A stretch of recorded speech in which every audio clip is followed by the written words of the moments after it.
m'appelle Gérard Houdin, je travaille avec mon épouse Michel et nous avons créé 1, 2, 3 matières le 1er mai 1995, en même temps que l'ouverture du viaduc des Arts.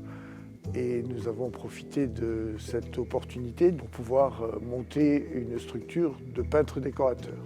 Nous répartissons nos rôles dans l'entreprise d'une façon très simple. Je ne sais rien faire, je ne sais que parler et un petit peu gérer. Et ma femme, elle, s'occupe de tout ce qui est technique. C'est la directrice artistique, c'est elle qui forme le personnel. C'est le geste, c'est la main. Quand on a démarré comme peintre décorateur, effectivement, notre métier était radicalement différent de ce que nous faisons maintenant. On s'est retourné au début des années 99-2000 vers les enduits minéraux décoratifs par plaisir, par passion, parce qu'on aimait ça. Michel adorait travailler des matières comme la chaux, comme l'argile, et ça n'existait pas. Quand on a commencé, on avait vraiment l'impression de présenter quelque chose dans le désert. Rien n'existait et pire, les clients ne savaient pas ce que l'on vendait. Et quand je parle de clients, je parle de clients professionnels. Donc il a fallu qu'on leur montre et qu'on leur apprenne ce qu'étaient nos matières.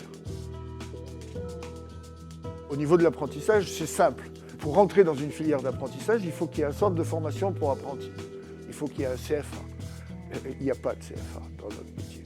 Donc, si on veut former quelqu'un, il faut qu'on l'embauche et qu'on le forme en le payant. Comme ça met 2 ans, c'est quasiment impossible. Dans la mesure où c'est impossible, eh ben on ne le fait pas. Aujourd'hui, on peut considérer que nous sommes une profession orpheline. Si on veut continuer, ça ne passe que par un stade, accélérer le tour de main. C'est-à-dire faire en sorte que ce tour de main continue à perdurer et à se multiplier. Sans ce tour de main, nos produits n'existent pas.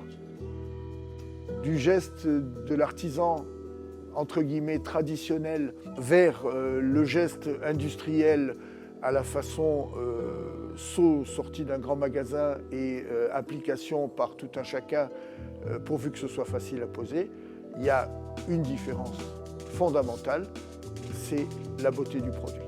Malheureusement, aujourd'hui, le tour de main reste indispensable parce que c'est par le tour de main qu'on arrive à sublimer une matière et c'est par le tour de main qu'on arrive à créer l'exception.